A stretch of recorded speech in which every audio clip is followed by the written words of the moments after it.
Brought to you by V-Guard, co-powered by Sensodyne and Vimal. ಬಾಯಲ್ಲಿ ಹೇಳಿ ಕೇಸರಿ. Associate sponsor Ultratech Cement. ಪೊಲೀಸರಿಟ್ಕೊಂಡು Mandya ಸೇರಿ ರಾಜ್ಯಕ್ಕೆ ಪೆನ್ಡ್ರೈವ್ ಹಂಚಿದ್ದಾರೆ. ಪ್ರಜ್ವಲ್ ಪ್ರಕರಣದ ಹಿಂದೆ ಡಿಕೆಶಿ ಷಡ್ಯಂತ್ರ ಇದೆ ಎಂದು ಆಕ್ರೋಶ. ನಮ್ಮ ಕುಟುಂಬವನ್ನ ಸರ್ವನಾಶ ಮಾಡಲು ಆಗಲ್ಲ ಎಂದು ಎಚ್ಡಿಕೆ ಗುಡುಗು.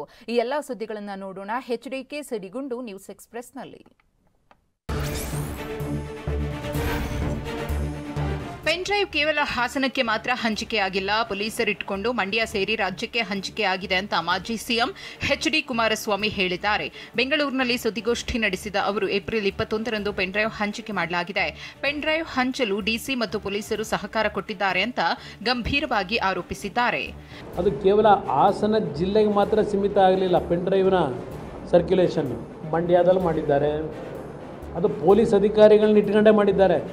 ಪೆನ್ಡ್ರೈವ್ನ ಸರ್ಕ್ಯುಲೇಷನ್ನು ಪೊಲೀಸ್ ಅಧಿಕಾರಿಗಳನ್ನ ಇಟ್ಕೊಂಡು ಮಾಡಿದ್ರು. ಹೆದರಿಸಿ ಅವರಿಗೆ ಮಾಡಲೇಬೇಕು ಅಂತ ಬೆಂಗಳೂರು ಗ್ರಾಮಾಂತರದಲ್ಲಿ ಮಾಡಿದ್ದಾರೆ ಈ ಪೆನ್ಡ್ರೈವ್ನ ರಿಲೀಸು. ಇದು 21ನೇ ತಾರೀಕು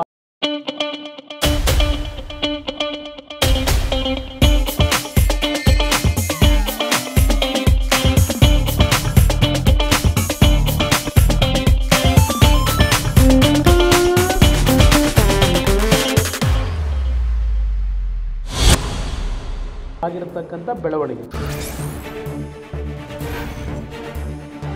ಡಿಸಿಎಂ ಡಿಕೆಶಿ ವಿರುದ್ಧ ಮಾಜಿ ಸಿಎಂ ಕುಮಾರಸ್ವಾಮಿ ವಾಗ್ದಾಳಿ ನಡೆಸಿದ್ದು, ದೇವೇಗೌಡ ಕುಟುಂಬ ಜೆಡಿಎಸ್ ಸರ್ವನಾಶಕ್ಕೆ ಸಿದ್ಧತೆ ಅಂತಾರೆ. ನನ್ನ ಜೀವಕ್ಕೆ ಅಪಾಯವಾದರೆ ಕುಮಾರಸ್ವಾಮಿ ಕಾರಣ ಅಂತಾರೆ. ಈ ಜನ್ಮದಲ್ಲೇ ನಮ್ಮ ಕುಟುಂಬ ಸರ್ವನಾಶ ಮಾಡೋಕೆ ಆಗಲ್ಲ ಅಂತ ಎಚ್ಡಿಕೆ ಹೇಳಿದ್ರು. ಯಾರನ್ನ ಮುಳುಗಿಸ್ಬೇಕು ಅಂತ ಹೊರಟಿದ್ದೀರಿ? ಪಾಪ ಅವನ್ಯಾರೋ ಬೇಳ್ತಾನಲ್ಲ, ದೇವೇಗೌಡರ ಕುಟುಂಬನ JDS ಪಕ್ಷವನ್ನು ಸರ್ವನಾಶ ಮಾಡೋಕ್ಕೆ ಎಲ್ಲ ಸಿದ್ಧತೆ ಮಾಡ್ಕೊಂಡ್ಬಿಟ್ಟಿದ್ದೀವಿ. ಎಲ್ಲ ಆಗೋಗಿದೆ, ಹೆದರಬೇಡ. ಹೇಳಿಕೆ ಕೊಡು, ನೀನು ಅಲ್ಲೋಗಿ ನನಗೇನಾದ್ರು ಜೀವಕ್ಕೆ ಅಪಾಯ ಆದರೆ ಕುಮಾರಸ್ವಾಮಿ ಕಾರಣ ಅಂತೇಳಿ ಹೇಳಿಕೆ ಕೊಡು, ಬರ್ಸು ಅಂತಾನೆ. ಕುಮಾರಸ್ವಾಮಿ ಕಾರಣ ಅಂತೇಳಿ ಬರ್ಸುವಂತೆ. ಇದೇ ನಿಮ್ಮ DK ಶಿವಕುಮಾರ್ ಎಲ್ಲ ರೆಡಿ ಮಾಡಿಬಿಟ್ಟಿದ್ದೀನಿ. ಪ್ರಜ್ವಲ್ ರೇವಣ್ಣ ಲೈಂಗಿಕ ದೌರ್ಜನ್ಯ ಕೇಸ್ನಲ್ಲಿ ಸಂಬಂಧಿಕರಿದ್ರು, ನಾನು ಯಾರಿಗೂ ರಕ್ಷಣೆ ಕೊಡಲ್ಲ ಅಂತ ಮಾಜಿ ಸಿಎಂ ಎಚ್ಡಿಕೆ ಹೇಳಿದ್ದಾರೆ.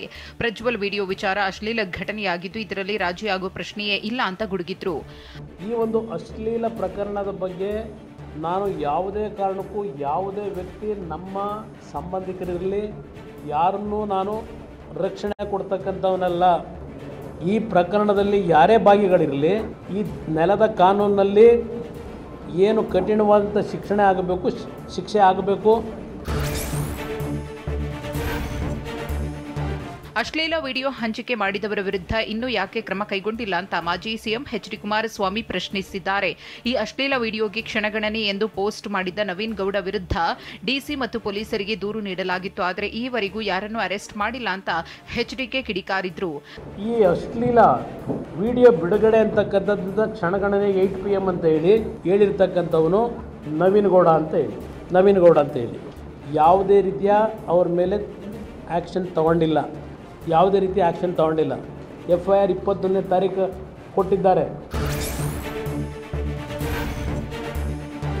ಪ್ರಜ್ವಲ್ ರೇವಣ್ಣ ವಿರುದ್ಧ ಕೇಸ್ನಲ್ಲಿ ಸಿಬಿಐ ತನಿಖೆಯೂ ಬೇಡ, SIT ತನಿಖೆಯೂ ಬೇಡ, ಹೈಕೋರ್ಟ್ ಜಡ್ಜ್ ಮೂಲಕ ನ್ಯಾಯಾಂಗ ತನಿಖೆ ಆಗಲಿ ಅಂತ ಎಚ್ಡಿಕೆ ಆಗ್ರಹಿಸಿದ್ದಾರೆ.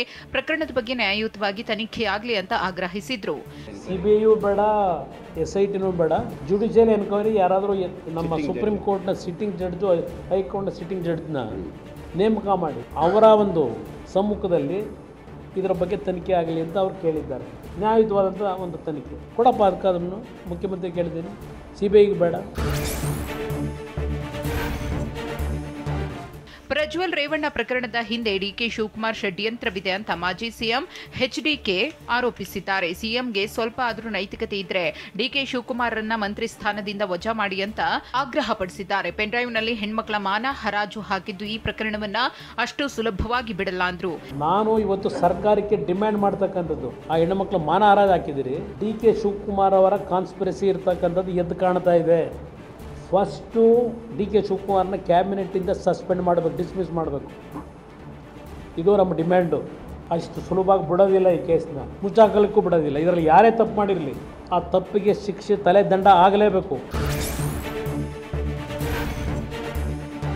ಎಸ್ಐಟಿ ಅಂದ್ರೆ ವಿಶೇಷ ತನಿಖಾ ದಳ ಅಂದುಕೊಂಡಿದ್ದೆ, ಆದ್ರೆ ಎಸ್ಐಟಿ ಅಂದ್ರೆ ಸಿದ್ದರಾಮಯ್ಯ ಇನ್ವೆಸ್ಟಿಗೇಷನ್ ಟೀಮ್ ಅಂತ ಮಾಜಿ ಸಿಎಂ ಎಚ್ಡಿಕೆ ಗುಡುಗಿದ್ರು. ಅಷ್ಟೇ ಅಲ್ಲ, ಎಸ್ಐಟಿ ಅಂದ್ರೆ ಶಿವಕುಮಾರ್ ಇನ್ವೆಸ್ಟಿಗೇಷನ್ ಟೀಮ್ ಅಂತಲೂ ಕಿಡಿಕಾರಿದ್ರು.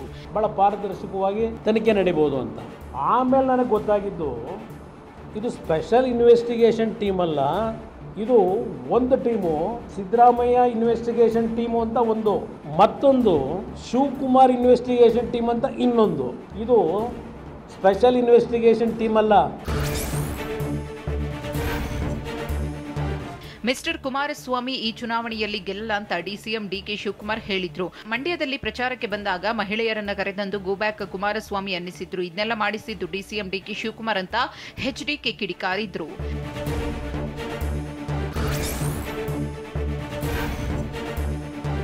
ರೇವಣ್ಣ ವಿರುದ್ಧ ಬೇಲಿಬೆಲ್ ದೂರು ಅನ್ನೋದು ಗೊತ್ತಾದ ಮೇಲೆ ಗನ್ ಪಾಯಿಂಟ್ ದೂರು ಅಂತ ಮತ್ತೊಂದು ದೂರು ದಾಖಲಿಸಿದ್ರು. ದೂರಿನ ಪ್ರತಿಯನ್ನ ಮಾಧ್ಯಮದಲ್ಲಿ ಸೋರಿಕೆ ಮಾಡಿದ್ದು ಯಾರು?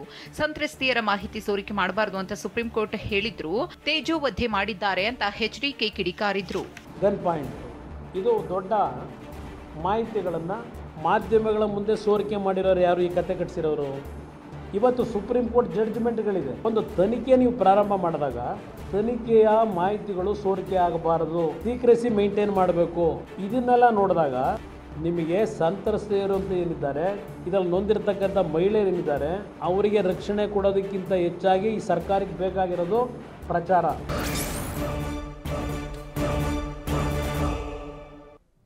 ಲೋಕಸಭೆ ಕಣದಲ್ಲಿ ಘಟಾನುಘಟಿ ನಾಯಕರಿಂದ ಮತದಾನ. ಪ್ರಧಾನಿ ಮೋದಿ, ಅಮಿತ್ ಶಾ ರಿಂದಲೂ ಹಕ್ಕು ಚಲಾವಣೆ.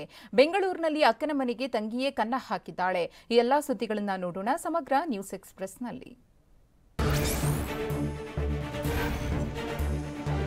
ಎಐಸಿಸಿ ಅಧ್ಯಕ್ಷ ಮಲ್ಲಿಕಾರ್ಜುನ ಖರ್ಗೆ ಪತ್ನಿ ರಾಧಾಬಾಯಿ ಜೊತೆ ಮತಗಟ್ಟೆಗೆ ತೆರಳಿ ಕಲಬುರಗಿಯ ಬಸವನಗರದ ಸರ್ಕಾರಿ ಶಾಲೆಯಲ್ಲಿ ಮತದಾನ ಮಾಡಿದ್ದಾರೆ. ಇತ್ತ ಕಲಬುರಗಿ ಜಿಲ್ಲೆಯ ಚಿತ್ತಾಪುರ ತಾಲೂಕಿನ ಗುಂಡಗುರ್ತಿ ಗ್ರಾಮದಲ್ಲಿ ಸಚಿವ ಪ್ರಿಯಾಂಕ್ ಖರ್ಗೆ ಕೂಡ ಕುಟುಂಬ ಸಮೇತ ಮತಗಟ್ಟೆಗೆ ತೆರಳಿ ಓಟು ಚಲಾಯಿಸಿದ್ದು ಕಾಂಗ್ರೆಸ್ ಅಭ್ಯರ್ಥಿ ರಾಧಾಕೃಷ್ಣ ದೊಡ್ಡಮನಿ ಸಾಥ್ ಕೊಟ್ಟಿದ್ದಾರೆ.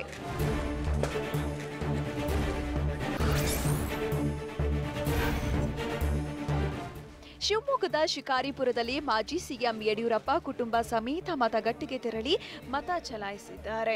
ಬಿಜೆಪಿ ರಾಜ್ಯಾಧ್ಯಕ್ಷ ಬಿವೈ ವಿಜಯೇಂದ್ರ, ಶಿವಮೊಗ್ಗ ಲೋಕಸಭಾ ಕ್ಷೇತ್ರದ ಬಿಜೆಪಿ ಅಭ್ಯರ್ಥಿ ಬಿವೈ ರಾಘವೇಂದ್ರ ಸೇರಿ ಕುಟುಂಬ ಸಮೇತ ಹಕ್ಕು ಚಲಾಯಿಸಿದ್ದಾರೆ. ಮತದಾನಕ್ಕೂ ಮುನ್ನ ಹುಚ್ಚರಾಯಸ್ವಾಮಿ ದೇವಸ್ಥಾನದಲ್ಲಿ ಪೂಜೆ ಕೂಡ ಸಲ್ಲಿಸಿದ್ದಾರೆ.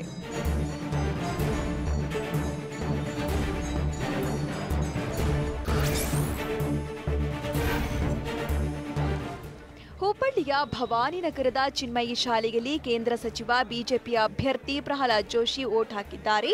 ಕುಟುಂಬ ಸಮೇತರಾಗಿ ಮತಗಟ್ಟೆಗೆ ತೆರಳಿ ಹಕ್ಕು ಚಲಾಯಿಸಿದ್ದಾರೆ. ಮತದಾನದ ಬಳಿಕ ಮಾತನಾಡಿದ ಅವರು ಎಂಡಿಗೆ 400 ಮೀರುತ್ತೆ ಅಂತ ಹೇಳಿದ್ದಾರೆ.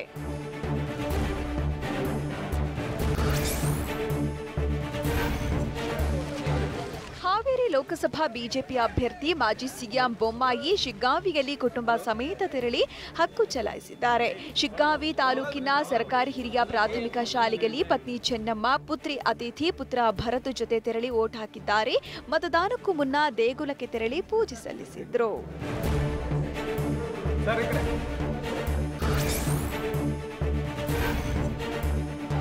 ಮಾಜಿ ಸಚಿವ ಶಿವಮೊಗ್ಗ ಪಕ್ಷೇತರ ಅಭ್ಯರ್ಥಿ ಕೆಎಸ್ ಈಶ್ವರಪ್ಪ ತಮ್ಮ ಹಕ್ಕು ಚಲಾಯಿಸಿದ್ದಾರೆ. ಶಿವಮೊಗ್ಗದ ಸರ್ಕಾರಿ ಪದವಿ ಪೂರ್ವ ಕಾಲೇಜಿನಲ್ಲಿ ಕುಟುಂಬದೊಂದಿಗೆ ತೆರಳಿ ಓಟ್ ಹಾಕಿದ್ದಾರೆ. ಈಶ್ವರಪ್ಪಗೆ ಪುತ್ರ ಕಾಂತೇಶ್, ಸೊಸೆ ಶ್ರದ್ಧಾ ಮತ್ತು ಪತ್ನಿ ಸಾಥ್ ನೀಡಿದ್ರು.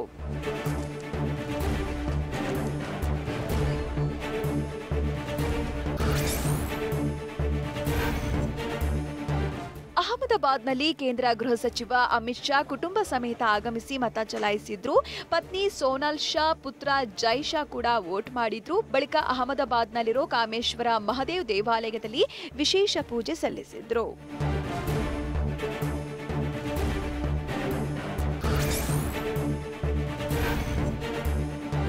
ಉತ್ತರ ಪ್ರದೇಶದ ಸೈಫೈನಲ್ಲಿ ಸಮಾಜವಾದಿ ಪಕ್ಷದ ಅಧ್ಯಕ್ಷ ಅಖಿಲೇಶ್ ಯಾದವ್ ಪತ್ನಿ ಡಿಂಪಲ್ ಯಾದವ್ ಮತದಾನ ಮಾಡಿದ್ರು. ಹಾಲಿ ಸಂಸದೆಯಾಗಿರೋ ಡಿಂಪಲ್ ಯಾದವ್ ಮೈನ್ಪುರಿ ಕ್ಷೇತ್ರದಿಂದ ಮರು ಆಯ್ಕೆ ಬಯಸಿದ್ದಾರೆ. ಅಖಿಲೇಶ್ ಯಾದವ್ ಕನ್ನೌಜ್ ಲೋಕಸಭಾ ಕ್ಷೇತ್ರದಿಂದ ಕಣಕ್ಕಿಳಿದಿದ್ದಾರೆ.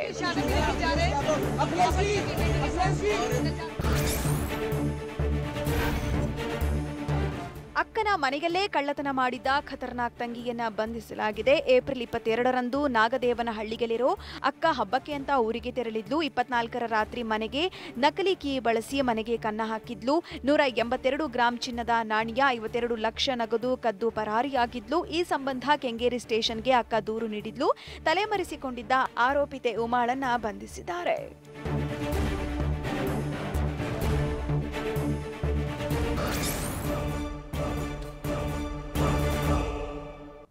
ಮತದಾನದ ಹಬ್ಬದಲ್ಲಿ ಶತಾಯುಷಿ ವೃದ್ಧಿಯರಿಂದ ಹಕ್ಕು ಚಲಾವಣೆ. ಮದುವೆ ಮಂಟಪದಿಂದ ಆಗಮಿಸಿ ವೋಟ್ ಮಾಡಿದ ನವ ಜೋಡಿ. ಮತದಾರರನ್ನ ಸೆಳೆಯಲು ಅರಮನೆ ಮಾದರಿ ಮತಗಟ್ಟೆ ನಿರ್ಮಿಸಿದ ಸಿಬ್ಬಂದಿ. ಇದೆಲ್ಲವನ್ನ ನೋಡೋಣ ಮತದಾನ ವಿಶೇಷ ನ್ಯೂಸ್ ಎಕ್ಸ್‌ಪ್ರೆಸ್‌ನಲ್ಲಿ.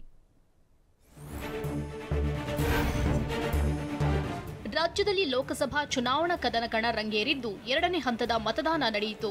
ಕೊಪ್ಪಳ ಜಿಲ್ಲೆ ಕುಕನೂರು ತಾಲೂಕಿನ ಕುದರಿಮೋತಿ ಗ್ರಾಮದಲ್ಲಿ 105 ವರ್ಷದ ಶತಾಯುಷಿ ಅಜ್ಜಿ ತಮ್ಮ ಹಕ್ಕು ಚಲಾಯಿಸಿದ್ರು. ವೃದ್ಧೆ ನೀಲಕಂಠಯ್ಯ ಹಿರೇಮಠ ಇಳಿ ವಯಸ್ಸಲ್ಲೂ ಮತದಾನ ಮಾಡಿ ಮಾದರಿಯಾದರು.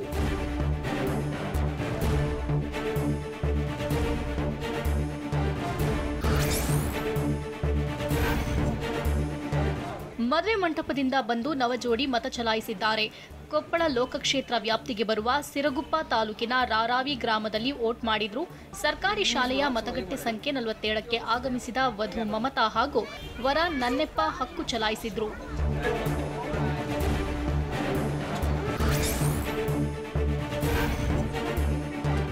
ಸುರಪುರ ವಿಧಾನಸಭೆ ಚುನಾವಣೆ, ರಾಯಚೂರು ಲೋಕಸಭೆಗೆ ಕ್ಷೇತ್ರದಲ್ಲಿ ಹಿರಿ ಅಜ್ಜಿಯಂದಿರು ವೋಟ್ ಮಾಡಿದ್ರು.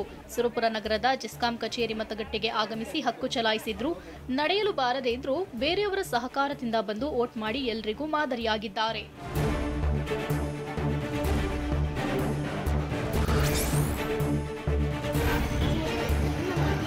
ಬಾಗಲಕೋಟೆಯಲ್ಲಿ 104 ವರ್ಷದ ಶತಾಯುಷಿ ಅಜ್ಜಿ ವೋಟ್ ಮಾಡಿದ್ದಾರೆ. ಬೀಳಗಿ ಪಟ್ಟಣದ ಸಿದ್ದಪ್ಪ ಜಗ್ಗಲ ಸಖಿ ಪಿಂಕ್ ಬೂತ್ಗೆ ಆಗಮಿಸಿ ವೋಟ್ ಮಾಡಿದ್ರು. ಇನ್ನೊಂದು ಕಡೆ ವೀಲ್ ಚೇರ್ನಲ್ಲಿ ಆಗಮಿಸಿ ವಿಶೇಷ ಚೇತನ ಯುವತಿ ಹಕ್ಕು ಚಲಾಯಿಸಿದ್ರು.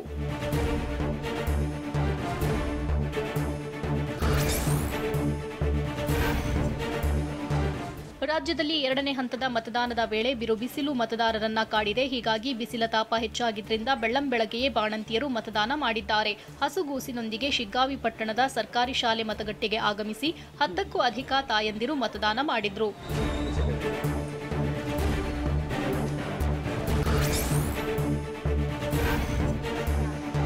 ಧಾರವಾಡ ಕ್ಷೇತ್ರದಲ್ಲಿ ಮಂಡಿ ನೋವಿನ ಶಸ್ತ್ರಚಿಕಿತ್ಸೆಗೆ ಒಳಗಾಗಿದ್ದ ವ್ಯಕ್ತಿ ಆಗಮಿಸಿ ವೋಟ್ ಮಾಡಿದ್ದಾರೆ. ಏಪ್ರಿಲ್ 26ರಂದು ಧಾರವಾಡ ಆಸ್ಪತ್ರೆಯಲ್ಲಿ 77 ವರ್ಷದ ಶ್ರೀನಿವಾಸ ಮಂಡಿ ಶಸ್ತ್ರಚಿಕಿತ್ಸೆ ಮಾಡಿಸಿಕೊಂಡಿದ್ರು. ವೀಲ್ಚೇರ್ನಲ್ಲಿ ಎಮ್ಮಿಕೇರಿ ಸರ್ಕಾರಿ ಶಾಲೆ ಮತಗಟ್ಟೆಗೆ ಆಗಮಿಸಿ ವೋಟ್ ಮಾಡಿದ್ರು.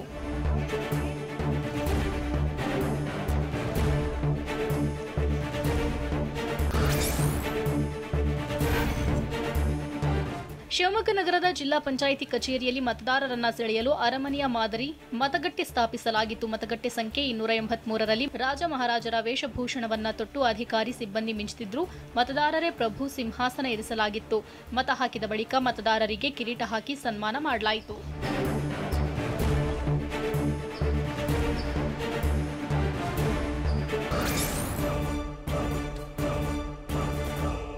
ಡಿಸಿಎಂ ಡಿಕೆ ಶಿವಕುಮಾರ್ ವಿರುದ್ಧ ರಮೇಶ್ ಜಾರಕಿಹೊಳಿ ಕೆಂಡಾಮಂಡಲ. ಪ್ರಜ್ವಲ್ ಪ್ರಕರಣದ ಹಿಂದೆ ಎಸ್ಐಟಿ ಕೈವಾಡ ಇದೆ ಎಂದ ಅಶೋಕ್. ಈ ಸುದ್ದಿಗಳನ್ನು ನೋಡೋಣ ಮಾತಿನ ಸಿಡಿಮದ್ದು news ಎಕ್ಸ್‌ಪ್ರೆಸ್‌ನಲ್ಲಿ.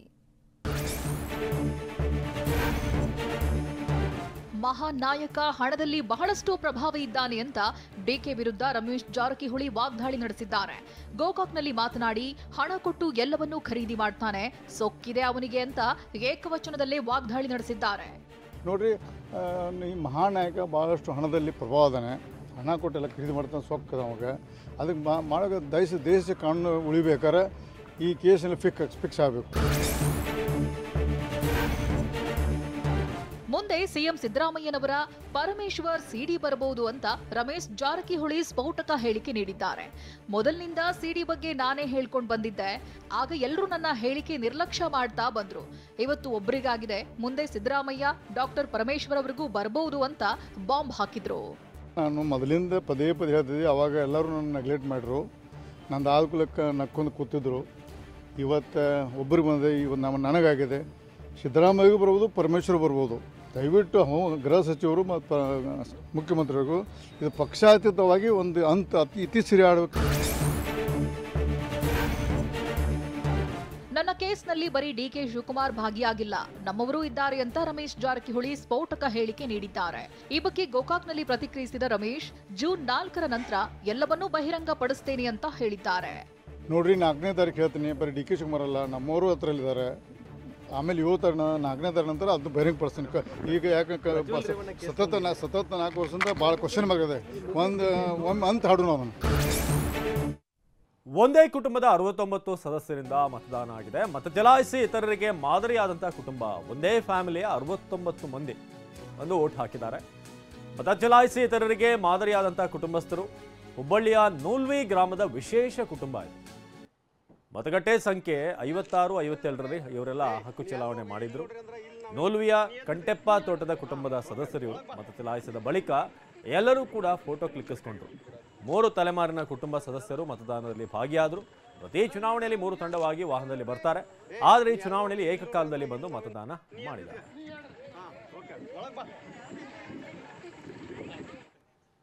Brought you by V-Guard, co-powered by Sensodyne and Vimal. ಬಾಯಲ್ಲಿ ಹೇಳಿ ಕೇಸರಿ. Associate sponsor Ultratech Cement.